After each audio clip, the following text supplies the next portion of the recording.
Imagine this. You're floating high above the Earth in a space station. Out the window, you see the whole planet. Blue oceans, white clouds, and city lights sparkling in the dark. Down below, millions of people are going about their lives. And then, you grab your radio and decide to play a little prank. What if you could trick people back on Earth into thinking that an alien was calling them from outer space? Welcome to Believe It or Not, the show where weird is real and the truth is stranger than fiction.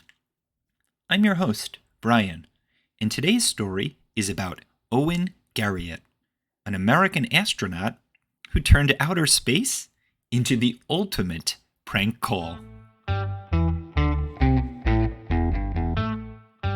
Our story takes us back to the early 1980s. Owen Garriott was a scientist, engineer, and astronaut for NASA. He flew on the Space Shuttle Columbia and even spent time aboard Skylab, America's first space station. By all accounts, he was brilliant. But he also had a great sense of humor. You see, astronauts in orbit have radios that let them talk to NASA on Earth. But Garriott also had something special with him. A ham radio. That's the same kind of radio hobbyists use in their basements or garages. With it, Garriott could tune into Earth's ham radio operators, everyday people, not just NASA scientists. One day, while floating in space, Garriott had an idea. What if he surprised random people back on Earth by calling them from space? And that's exactly what he did. He'd tune into frequencies used by ham radio hobbyists and say something like, "This is W5LFL, calling from orbit aboard the Space Shuttle Columbia." At first, people didn't believe it. They thought it was a joke. But then they realized it really was an astronaut in space, talking directly to them. In fact, Owen Garriott became the very first person to make amateur radio contacts from space. Thousands of ham radio operators around the world suddenly had the chance to talk to a real astronaut. But Garriott didn't stop there. He also had a mischievous streak. During one mission, he arranged a prank.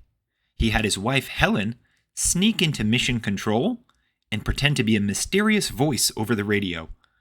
A voice that sounded a lot like, "An alien. Hello, Earth. We are watching you," she teased, while everyone scrambled to figure out what was happening. And when the prank was finally revealed, the room erupted in laughter. And who says scientists don't have a good sense of humor? Believe it or not, Garriott's space-to-Earth chats helped inspire a whole new generation of ham radio enthusiasts. Later, NASA turned the idea into an official program called ARSIS, Amateur Radio on the International Space Station. Even today, astronauts regularly talk with kids in schools all over the world using ham radios. Thanks to the trail Garriott blazed. Now it's your turn to think about our story. Picture yourself in space. If you had a radio that could reach Earth, who would you call first? Your mom?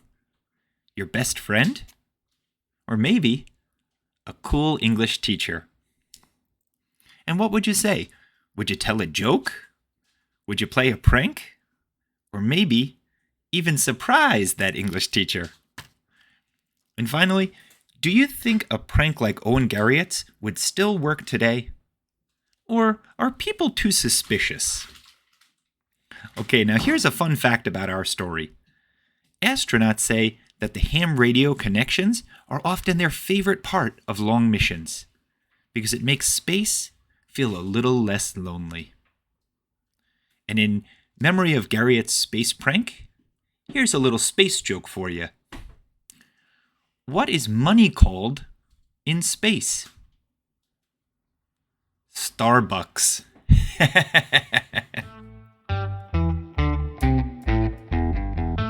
That's it for today's episode of Believe It or Not. Owen Garriott showed us that even astronauts floating hundreds of miles above Earth like to have a little fun. And sometimes the best science stories also come with a sense of humor.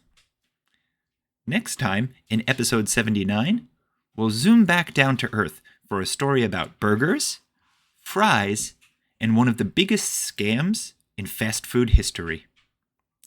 How did a few sneaky people cheat the McDonald's Monopoly game out of millions of dollars before getting caught? You won't believe it. Until then, keep wondering, keep learning, and remember, sometimes the truth is weirder than fiction.